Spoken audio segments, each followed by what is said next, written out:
السلام علیکم دوستوں، نیٹ نو میں ایک اور ویڈیو میں آپ کا استقبال کرتا ہوں۔ آج 5واں سیشن قرآن پاک اور سائنٹفک موضوع کا 5واں سیشن آپ کے سامنے پیش کر رہا ہوں۔ چلیے ویڈیو شروع کرتے ہیں۔ بسم اللہ الرحمن الرحیم۔ قرآن کریم کی حیرت ان کے پیشن گوئیاں۔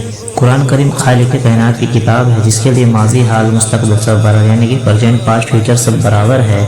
اس لیے اس میں پیشن گوئیوں کا ہونا لازمی ہے۔ قیامت، حیات البعد، موت اور جزا، سزا، جنت جہنم کو متعلق جتنی قیامت، حیات بعد موت، بعد الموت اور جزا، سزا، جنت جہنم کو متعلق جتنی تفصیلات آئی ہے وہ سب مستقبل ہی کی بتاتی ہے۔ جہاں تک یعنی کہ فیوچر، یہ سب فیوچر کی بات ہی بتاتے ہیں۔ جہاں تک عالم شہادت کے متعلق پیشن گوئیاں کا تعلق ہے وہ بھی کلام پاک میں کم نہیں، جو اس کے من جانب اللہ ہونے کا زندہ، جو اس کے من جانب یعنی کہ قرآن کے اللہ کی طرف سے ہونے کا زندہ معجزہ ہے۔ نیچے کے دیے مضمون میں ہم انہی میں کچھ ذکر کر رہے ہیں۔ کلام پاک کی حفاظت کے متعلق پیشن گوئی۔ کلام پاک جب نازل ہو رہا تھا اس زمانے میں عرب میں لکھنے پڑھنے کا رواج بہت ہی کم تھا۔ کتاب نام کی کوئی چیز نہیں تھی۔ شعراء وغیرہ کا کلام جہاں تک ممکن ہوا لوگ زبانیں یاد رکھتے تھے، وہ بھی وقت کے ساتھ ذہنوں سے مفقود ہو جاتا، یعنی کہ ختم ہو جاتا۔ حتیٰ کہ مذاہب عالمی کے مقصد کتابیں بھی وقت کے ہاتھوں محفوظ نہیں رہی ہے۔ اکثر تو وہ زبان جن میں یہ نازل ہوئی تھی وہ بھی ختم ہو گئی ہے۔ مثلا حضرت عیسیٰ علیہ السلام جنہیں آسمانوں کی طرف اٹھائے جانے میں صرف 2000 سال ہوئے ہیں، ان کے خطبات ناپید ہیں، ختم ہو گئے ہیں ایک دم۔ ان کے خطبات ناپید ہیں۔ ان کا تعلیف کردہ انجیل کہیں نہیں، اور جو کچھ باقی ہوا ان پیروکاروں کی لکھی ہوئی باتیں ہیں۔ ان کے اوپر جو انجیل اتری تھی وہ بھی لگ میٹھی چکا ہے، تھوڑا بہت اوریجنل فارم میں بچا ہوا ہے، وہ بھی صرف ترجموں میں اصل زبان میں یہ لکھی گئی تھی، اب باقی نہیں رہی۔ جو اصل زبان انجیل کی آئی تھی وہ باقی نہیں رہی۔ باقی مذاہب کتابوں کا بھی یہی حال ہے۔ اس لیے منزل میں قرآن حکیم اعلان کرتا ہے اِنَّا نَحْنُ نَزَّلْنَا الذِّكْرَ وَإِنَّا لَهُ لَحَافِظُونَ، ہم ہی اس پیغام کو نازل کرنے والے ہیں اور اس کی حفاظت کی ذمہ داری ہم پر ہی ہے، اور اس کی حفاظت کی ذمہ داری بھی ہم پر ہی ہے۔ سورہ الحجر آیت نمبر 9۔ یہ ایک بہت بڑی پیشن گوئی تھی۔ وقت قرآن کریم کا کچھ بھی بگاڑ نہیں سکا ہے، بلکہ اس سے عربی زبان کو دوام مل گیا ہے، طاقت مل گئی ہے۔ قرآن کریم کے غیر مسلم ناقدین کے نزدیک بھی قرآن حکیم اپنے حروف، الفاظ، آیات، صورتوں کی ترتیب غرض ہر لحاظ سے بالکل وہی ہے جو دنیا کو حضرت محمد مصطفیٰ صلی اللہ علیہ وسلم نے دیا تھا۔ اللہ تعالیٰ نے اس کی حفاظت کو قلم، کاغذ اور پرنٹنگ کے سپرد کرنے کی بجائے یہ کام لوگوں کے دلوں کو سونپ دیا، اور اسے یاد رکھنا اتنا آسان بنا دیا کہ 6-7 سال کی عمر کے بچوں کو بھی قرآن کریم زبانی یاد ہو جاتی۔ چنانچہ آج بھی دنیا میں لاکھوں لوگ قرآن کریم کی حافظ ہیں۔ مطلب یہ کہ جب تک دنیا میں انسان باقی ہے قرآن باقی ہے۔ یہ قرآن پاک کا زندہ معجزہ ہے کہ کٹر سے کٹر مخالفین بھی اس کے شہد پر انگلی نہیں اٹھا سکتے، لیکن ان کے بیانات میں کچھ خبش باطن ضرور ہوتا ہے۔ اس لیے کہ جب تک کوئی آدمی پوری طرح اسلام میں داخل نہ ہو جائے اس کا تعصب ختم نہیں ہو سکتا۔ بہرحال یہاں کچھ ایسے ہی لوگوں کے تاثرات دیے جا رہے ہیں۔ ہیری گلارڈ ڈارمن اپنی کتاب ٹوارڈ انڈرسٹینڈنگ اسلام میں کہتا ہے قرآن پاک کے بیانات جو مسلمانوں کے پیغمبر محمد صلی اللہ علیہ وسلم پر اللہ تعالیٰ نے وہی حضرت جبرائیل علیہ السلام کے ذریعے نازل کیے ہیں، وہ اپنے معنی میں ہر زمانے کے لیے پکی معجزات کی طرح ہیں۔ فرانسیسی مصنف نے اپنی کتاب اپولوجی ڈی اسلامزم کے صفحہ نمبر 57-59 میں کہتی ہے قرآن پاک کی کتاب قدسی ہونے کا یہی ثبوت کافی ہے کہ زمانہ اس میں زیر و زبر کا تغیر نہ لا سکا، یعنی کہ چینج نہ لا سکا، کوئی فرق نہ ڈال سکا۔ انگریز پروفیسر A.G. ایوریج جنہوں نے قرآن کریم کا ترجمہ بھی کیا ہے، نے یہ دلیل پیش کی کہ اہل مغرب کے دلوں میں قرآن پاک کے سلسلہ میں جو غلط فہمیاں ہیں اس کی بڑی وجہ یہ ہے کہ ان کے پاس صحیح قسم کے تراجم نہ پہنچے، صحیح قسم کے ٹرانسلیٹڈ ترجمے نہیں پہنچے، اور مغرب کے اسکاروں کو صحیح طور پر کسی نے یہ نہ سمجھایا کہ وہ قرآن پاک کو سمجھنے کے لیے کیا طریقہ اختیار کریں۔ وہ جس طرح تورات یا انجیل کو پڑھتے ہیں یہ طریقہ قرآن پاک سمجھنے میں مددگار ثابت نہیں ہو سکتا۔ کہتا ہے قرآن پاک کے ساتھ مشابہت رکھنے والے کئی صحیفے تیار کرنے کی کوشش کی، یعنی کہ اس طرح لکھنے کے لیے کئی صحیفے تیار کرنے کی کوشش کی، لیکن اس میں کسی کو کامیابی نہ ہوئی۔ ظاہر ہے کہ قرآن پاک کی سورۃ بقرہ کی آیت مبارکہ 23 میں ارشاد ربانی ہے، اے لوگو اگر تم اس کتاب پر شک کرتے ہو جو میں نے اپنے بندے حضرت محمد صلی اللہ علیہ وسلم پر نازل کیا تو پھر اس قسم کی ایک صورت بنا ڈالو اگر تم سچے ہو۔ یہ صرف چند اقتشابات ہیں، ورنہ مشرق و مغرب کے بے شمار ایسے دانشور ہیں جنہوں نے اگرچہ قرآن حکیم پر سرسری اور غیر مسلم تعصب کی نماز سے غور کیا ہے، اگرچہ قرآن حکیم پر سرسری اور غیر مسلم تعصب یعنی غیر مسلم مطلب اگینسٹ میں ایک طرح سے بول دے اس کو، تعصب کی نگاہ سے غور کیا ہے، ظلم کی نگاہ سے غور کیا ہے، حسد کی نگاہ سے غور کیا ہے، پھر بھی وہ اس کی سچائی اور عظمت کے قائل ہوئے بغیر نہ رہ سکیں۔ اس مضمون پر زیر و نظر کتاب مصنف سلطان بشیر محمود صاحب کی کتاب صلی اللہ علیہ وسلم the first and the last, جسے قرآن الحکیم ریسرچ فاؤنڈیشن نے شائع کیا ہے، تفصیلات کے لیے نہایت فائدہ مند ثابت ہوگی انشاءاللہ۔ کلام اللہ کے مضامین کے متعلق پیشن گوئی۔ علم ایک ارتقائی چیز ہے، اس لیے ہر کتاب کے مضامین وقت کے ساتھ ساتھ اپنی افادیت کھو دیتے ہیں، یعنی اپنی جو اوریجنلٹی کھول دیتے ہیں، حتیٰ کہ سائنسی دریافتیں بھی بدلتی رہتی ہے۔ ناقدین نئے نئے نکات اٹھاتے ہیں، جو مطلب یہ ٹپنی کار ہے یا پھر جو کمنٹر ہیں، کمنٹ کرنے والے نئے نکات اٹھاتے رہتے ہیں اور پرانی باتوں کو نئے حقائق کے ساتھ رد کرتے جاتے ہیں۔ اس لیے کبھی نہیں ہوا کہ کوئی دانشور مصنف سائنسداں اپنی بات کو شک و شبہ سے بالا تر قرار دے، لیکن کلام پاک کے آغاز ہی میں ایک عجیب و غریب حیران کن دعویٰ ہے، ذالک الکتاب لا ریب فیہ، سورہ بقرہ آیت نمبر 2 میں، یہ وہ کتاب ہے جس میں کوئی شک نہیں۔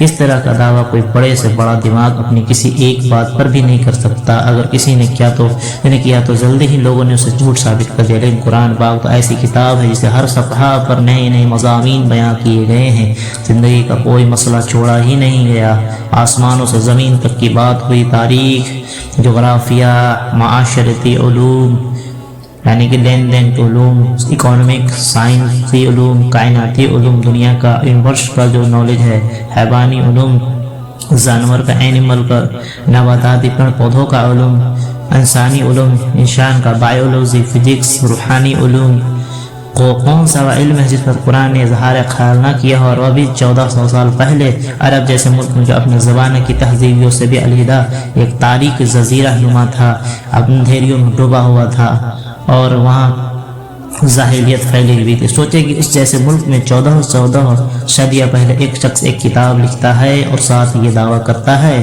کہ اس کے مضامین میں شک و شبہ سے والا ہے، اس کا یہ دعویٰ سچ ہو سکتا ہے۔ اس وقت سے آج تک مخالفین اسلام قرآن کے اس دعویٰ کو جھوٹا ثابت کرنے کے لیے اینڑی چوٹی کا زور لگا رہے ہیں، لیکن کلام اللہ کی کسی ایک بات کو بھی غلط ثابت نہیں کر سکے، بلکہ جدید ترین سائنسی دریافتیں اس کی موافقت ہی ہو رہی ہے، مطلب اسی کے ریلیٹیبلٹی ہو رہی ہے، اسی کے سمکچ ہو رہی ہے، اسے ملتا جلتا۔ فرانس کا محقق ڈاکٹر مارش پوک وہ قائل ایک عرصہ کی تحقیق کے بعد اپنی مشہور کتاب بائبل، قرآن اور سائنس کے دیپاچہ میں جو کتاب کو شروع ہونے میں اسٹارٹ ہونے میں کچھ لیٹر اپنے بارے میں لکھتا ہے اور دیپاچہ میں لکھتا ہے، میں قرآن میں ایسی کوئی بات نہیں پا سکا ہوں جو سائنس نہ مانتی ہو، یعنی کہ قرآن ڈزنٹ مطلب ہوتا ہے نا کہ مطلب اس کو سائنس کو منع نہیں کرتا ہے قرآن، میں ایسی کوئی بات نہیں پا سکتا ہوں جو سائنس نہ مانتی ہو، مطلب سائنس کے ایک دم حساب سے اور سائنس سے بھی اوپر کی چیز، سائنس کو بھی پوری چیز کھوج نہیں پایا، دھیرے دن بدن کھلتا جا رہا ہے اور اس طرح سے قرآن کا جو معجزہ لوگ سامنے کھلتا چلا جا رہا ہے۔ آپ کا یہ مصنف خود بھی طویل عرصہ پر پھیلے ہوئی اپنی تحقیقات سے اس بات کا اعلان کرتے ہوئے کسی طرح کی جھجک محسوس نہیں کرتا، جو سائنس کی انتہا ہے وہ قرآن کریم کی ابتدا ہے۔ بے شک چنانچہ کلام پاک کی پیشنگوئی کی کتاب شک و سب سے شبہ سے بالاتر ہے، ایک زندہ معجزہ ہے جو قیامت تک عقل سلیم والوں کے لیے ایمان لانے کے لیے کافی ہونا چاہیے۔ ایک اور کسی طرح کی پروف ریڈنگ کی ضرورت نہیں تھی۔ کلام اللہ کی عظیم خوبی یہ ہے کہ اس کا پہلا اور آخری مشودہ ہی تھا، اللہ نے فرمایا یہ وہی ہے آخری مشودہ ایک ہی تھا۔ اللہ نے فرمایا یہ وہی ہے کائنات کے رب کی طرف سے، اس لیے اس میں کسی طرح کی پروف ریڈنگ کی ضرورت نہیں۔ جو کچھ نبی صلی اللہ علیہ وسلم پر نازل ہوتا ہے اور اسی وقت آپ صلی اللہ علیہ وسلم مبارک قلب پر شبت ہو جاتا ہے، جو بذات خود ایک معجزہ تھا۔ شروع میں بشری تقاضوں کو نبی پاک صلی اللہ علیہ وسلم کو اندیشہ تھا کہ کہیں میں بھول نہ جاؤں، چنانچہ آپ صلی اللہ علیہ وسلم کے پیچھے کلام پاک کو یاد رکھنے کے لیے بار بار پڑھتے ہیں، لیکن اللہ تعالیٰ نے منع فرما دیا کہ یہ ہمارا کلام ہے، اسے یاد رکھوانا اور اس کا جمع کروانا بھی ہمارا کام ہے۔ اے نبی اللہ تعالیٰ نے قرآن فرمایا، اے نبی اپنی زبان کو قرآن کی یاد رکھنے کے لیے بلا ضرورت مت کھلاؤ، جلدی نہ کرو، اس کا جمع کرنا، اس کو پڑھانا ہماری ذمہ داری ہے، اور جب ہم اسے پڑھا چکے ہوں تو اسے پڑھانے کا اتباع کرو، اس کی تشریح بھی ہماری ذمہ داری ہے، یعنی اس کی تفسیر بھی ہماری ذمہ داری۔ سورہ قیامہ میں ذکر ہے 16 سے 19 آیت بھی۔ چنانچہ جو حصہ اترتا وہ آپ صلی اللہ علیہ وسلم کی قلب مبارک پر شبت ہو جاتا ہے، ایک دم چھپ جاتا اور آپ صلی اللہ علیہ وسلم جبریل امین علیہ السلام کی ہدایت کے مطابق کاتبان وحی کو، یعنی جو لکھنے والے وحی کو یہ بتا دیتے کہ آیت مبارک کو فلاں سورت فلاں آیت کے بعد یا پہلے لکھ لیں، یعنی کلام پاک جیسے جیسے نازل ہوتا ہے ویسے ہی کتابی شکل میں ترتیب بھی پایا گیا۔ حیران کی بات یہ ہے کہ جو کچھ پہلی دفعہ کہا گیا ہے وہی حتمی بات تھی۔ بڑے سے بڑے ماہر مصنفین کی تحریروں کی مشہور کو دیکھ لے، کئی بار کاٹ چھاٹ نظر آئے گی۔ مصنف کے علاوہ دیگر حضرات بھی پروف ریڈنگ کرتے ہیں، پھر بھی کتاب میں کئی غلطیاں رہ جاتی ہے، لیکن کلام پاک کا یہ زندہ معجزہ ہے کہ یہ واحد کتاب ہے جو کسی پروف ریڈنگ کے بغیر ہی ترتیب دے دی گئی۔ ایک دفعہ جو نبی پاک کی مقدس زبان مبارک صلی اللہ علیہ وسلم سے فرما دیا گیا وہی آخری اور فائنل کلام تھا، ایک لفظ بھی بدلنے کی ضرورت نہیں پڑی، حالانکہ آپ لکھنا پڑھنا نہیں جانتے تھے۔ یہ ایک ایسا معجزہ ہے جس کی دنیا بھر میں کہیں بھی کوئی مثال نہیں، اور قرآن کریم کی سچائی پر ایمان لانے کے لیے کافی دلیل ہے۔ قیامت تک کے لیے ادبی چیلنج ہے، قیامت تک کے لیے قرآن چیلنج پیش کر دیا ہے۔ اس بات کا ہم پہلے بھی ذکر کر چکے ہیں کہ عرب اپنی زبان کو شاعری اور قادر الکلامی پر فخر کرتے تھے، یعنی اپنے شاعری پر کافی فخر کرتے تھے، فصاحت بلاغت پر کافی فخر کرتے تھے۔ عرب دوسروں کو گنگا بولتے تھے۔ حج کے موقع پر تمام عرب سے قادر کلام لوگ جمع ہوتے اور ایک دوسرے کے کلام کا داد دیتے۔ ملک الشعراء کا انتخاب بھی وہی ہوتا۔ ملک الشعراء یعنی کہ جو قوم کے جو شاعر ہیں ہوتا ہے نا کہ ایک چنا جاتا ہے سال میں ایک، ملک الشعراء کا انتخاب بھی وہی ہوتا۔ جب قرآن پاک اترا تو اس کے نہ صرف مضامین بلکہ انداز بیاں بھی ان کے لیے حیران کن تھا۔ مختلف وجوہ سے عربوں کی اکثریت اسلام کی مخالفت کو اتر آئی۔ انہوں نے کہا یہ کلام اللہ نہیں بلکہ محمد صلی اللہ علیہ وسلم نے خود بنایا ہے، یا کسی سے لکھوا لاتا ہے۔ اس شدید مخالفت کے دور میں قرآن کریم دنیا بھر کے لوگوں کو تا قیامت ایک چیلنج کا اعلان کرتا ہے۔ اگر تمہیں اس کلام میں کوئی شک ہے، قرآن میں اللہ تعالیٰ فرماتے ہیں اگر تمہیں اس کلام میں کوئی شک ہے جو ہم نے اپنے بندے پر اتارا ہے تو لے آؤ ایک صورت ایک جیسی اور بلا لو اپنے مددگاروں کو معاشی و اللہ کے، اگر تم سچے ہو۔ سورہ بقرہ کی آیت مبارکہ 23۔ بظاہر ہر اس چیلنج کا مقابلہ کوئی مشکل بات نہیں ہونی چاہیے تھی، لیکن اہل ادب و فن نے جب مقابلہ کا سوچا تو انہیں پتہ چلا کہ قرآن اپنی پیشن گوئی میں سچا، اور ہم اسی جیسی صورت تو کیا ایک حصہ بھی اس کے مقابلے میں نہیں لا سکتے۔ چنانچہ عرب کے اس وقت کے ملک الشعراء جن کا نام لبید تھا کعبہ میں لٹکا لی گئی شورہ کوثر کے نیچے لکھنا پڑا ما ھذا کلام البشر۔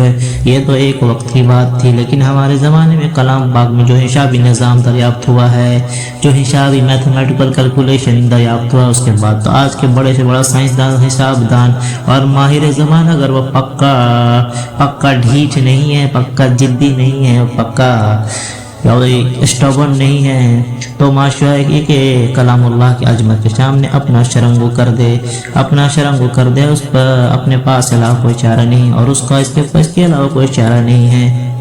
مطلب قرآن شریف کے آگے یہ ہو جائے، ہار مان جائے اور ایمان کی حالت میں آ جائے، کیونکہ اس کا جو حسابی نظام ہوا ہے اس میں حساب اور طرح کی جو سائنٹیفک کے جو ایک طرح سے چیزیں نکل کے آ رہی ہے قرآن سے، ایسے معجزات ایسے چیز نکل کر آ رہی ہے کہ لوگ نہ تو انگلی دبانے پر مجبور ہیں۔ طرح کی انشاءاللہ آپ کو سامنے میں پیش کرتا رہوں گا وقت کو وقت، اور میں جہاں تک ہو سکے جہاں بھی دنیا میں کہیں بھی کچھ ہوا انشاءاللہ پورا محنت کروں گا، اس کو کھوج کروں گا اور آپ کی سامنے پیش کرتا رہوں گا۔ بنے رہے ہمارے چینل ٹیکنو کے ساتھ۔ چلیے آگے بات کرتے ہیں کامیابی کے حتمی پیشن گوئی۔ قرآن حکیم نازل ہو رہا تھا اور ابو کی مخالفت بھی شدت اختیار کرتی جاتی تھی۔ اس مسلمان پر بھی بس چلتا کفار سے سخت سزا دیتے تاکہ ڈر کر وہ اپنے پرانے دین پر آ جائے، لیکن یہ ہروا کسی ایک پر بھی ناکامیاب ہوا۔ مطلب یہ جو چال چلی انہوں نے کسی پر کامیاب نہ ہوا، ان کا ایک پوری طرح فیل ہو گیا۔ مسلمانوں کی حالت یہ تھی کہ ظلم سے بچنے کے لیے ان میں سے نسبتاً ایک بڑی جماعت حبشہ ہجرت کر گئی، جو خود نبی کریم صلی اللہ علیہ وسلم کی ذات پاک و شک مشکلات کا سامنا تھا۔ کھل کر تبلیغ کا عمل رک رہا تھا۔ آخرکار مسلمان مکہ کو چھوڑ کر مدینہ ہجرت کر جاتے ہیں۔ وظاہر کامیابی کا کوئی امید نظر نہیں آتی، تعداد بھی کم، وسائل بھی کم، اور جو مسلمان ہوئے ہیں ان میں بھی بعض منافقین ہیں جو اندر سے اسلام کو تباہ کرنے پر تلے ہوئے تھے۔ ان انتہائی مایوس کن حالات میں پیشن گوئی اترتی ہے، تم ہی کامیاب رہو گے اگر تم مومن ہو۔ سورہ آل عمران آیت نمبر 139۔ مخالفین مذاق اڑاتے ہیں کہ یہ لوگ مدینہ شہر کی حدود سے باہر قضائے حاجت کے لیے تو جا نہیں سکتے، لیکن کیسر و کشرا پر غلبہ کی باتیں کرتے ہیں، یعنی کہ روم پر اور فارس پر غلبہ کی باتیں کرتے ہیں۔ یعنی فارس اس ٹائم ایران جو ابھی مطلب پہلے اس کا نام یہ تھا فارس تھا، اور روم وہ پورا جو مطلب جیسے پورا لے لے وہ انگریزن کنٹری جو بھی اس میں آپ کو اٹلی ہو گیا اور فرانس ہو گیا اور ادھر کا علاقہ پورا ویسٹ ایک طرح سے روم پر وہ اس ٹائم سب سے سپر پاور تھا، کوئی سوچ بھی نہیں سکتا تھا کہ یہ سلسل میں پیشن گوئی کر دیتے کہ وہ جیتے گے، لیکن اس ٹائم تو مذاق اڑاتا تھا۔ مخالفین مذاق اڑاتے ہیں کہ یہ لوگ مدینہ شہر کی حدود سے باہر قضائے حاجت کے لیے تو جا نہیں سکتے، کیسر کسرا پر غلبہ کی باتیں کرتے ہیں، کیسر کسرا عراق، ایران، پورا روم۔ پھر دنیا نے اس پیشن گوئی کو پورا ہوتے دیکھا، حالات تیزی سے بدلتے ہیں، ناممکن ممکن ہو جاتا ہے، دنیا جو ذوق در ذوق اسلام میں داخل ہو رہی ہے اور مسلمان کیسر و کسرا کے ظالمانہ حکومت کو ہمیشہ کے لیے ختم کر دیتے ہیں۔ رسول پاک صلی اللہ علیہ وسلم کے انتقال کے 23 سال بعد وہ اپنے وقت کے سپر پاور ہوتے ہیں۔ یوں کلام اللہ کی پیشنگوئی آج بھی تاریخ دانوں کے لیے حیران کن ہے اور اسلام کے دشمنوں کو خوف زدہ کر رہی ہے۔ اگر وہ دوبارہ یہ لوگ قرآن پاک پر آ گئے تو پھر دنیا ان کے قدموں کے نیچے ہوگی انشاءاللہ۔ ایک اور اچھا رومی اور مسلمانوں کی فتح کی پیشن گوئی۔ اب ہم قرآن کریم کی اس پیشن گوئی کا ذکر کریں گے جس پر مسلمانوں اور کفار کے درمیان شک لگ گئی تھی۔ سورۃ روم کی آیات مبارکہ آیت 4 میں مبارکہ کے آیت نمبر 4 میں پیشن گوئی کی گئی ہے۔ اچھا سورۃ روم کی آیت مبارکہ میں پیشن گوئی کی گئی ہے، الف لام میم کہ رومی قریب کے زمین میں مغلوب ہو گئے ہیں، لیکن اپنے مغلوب ہونے کے چند سال کے اندر وہ پھر غالب آ جائیں گے۔ مطلب اس ٹائم جو وہ ایران کا جو بادشاہ تھا وہ کچھ اس کو رومی لوگ کو دبا دیا تھا اس ٹائم، لیکن بعد میں اللہ یہ پیشن گوئی کی گئی کہ وہ مغلوب تو ہو گئے کچھ دنوں کے لیے، لیکن پھر غالب آ جائیں گے، اور وہ دن ہوگا جب اللہ تعالیٰ کی بخشی ہوئی فتح پر مسلمان خوشیاں منائیں گے۔ سورہ روم آیت نمبر پہلا آیت نمبر پہلا ہی آیت ہے، ٹھیک ہے نا، 1 تا 4 یعنی کہ 1 تا 4 مطلب 1 سے 4 تک۔ اچھا ٹھیک ہے۔ سورۃ روم مکہ مکرمہ اس وقت نازل ہوئی جب مسلمان انتہائی کمزور حالت میں تھے، کافی زیادہ صحابہ کرام رضی اللہ تعالیٰ ابیسینیا میں ہجرت کر گئے تھے۔ ابیسینیا یعنی کہ ایتھوپیا کا پرانا نام تھا، اور باقی ہجرت مدینہ کی تیاری کر رہے تھے۔ اس وقت مسلمانوں کی فتح کی بات پر ایتھوپیا ہارن آف افریقہ کا دیش ہے، گزر سے سٹا ہوا عرب سے ایک دم۔ اچھا اور باقی ہجرت مدینہ کی تیاری کر رہے تھے۔ اس وقت مسلمانوں کی فتح کی بات پر کوئی یقین کرنے کو تیار نہ تھا۔ دوسری طرف ایران کا خسرو وہاں کا جو لیڈر ہوتا ہے خسرو بولتے تھے، خسرو پرویز جس طرح ہر کل کیسر روم کی شکست سے دوچار کر رہا تھا، ہر کل کیسر روم کو شکست سے دوچار کر رہا تھا، وہ بھی حیران کن فتوحات تھی۔ مطلب اس ٹائم کوئی سوچ نہیں سکتا تھا کہ اس کو ہرایا جا سکے، خسرو کو جو ایران کا خسرو تھا۔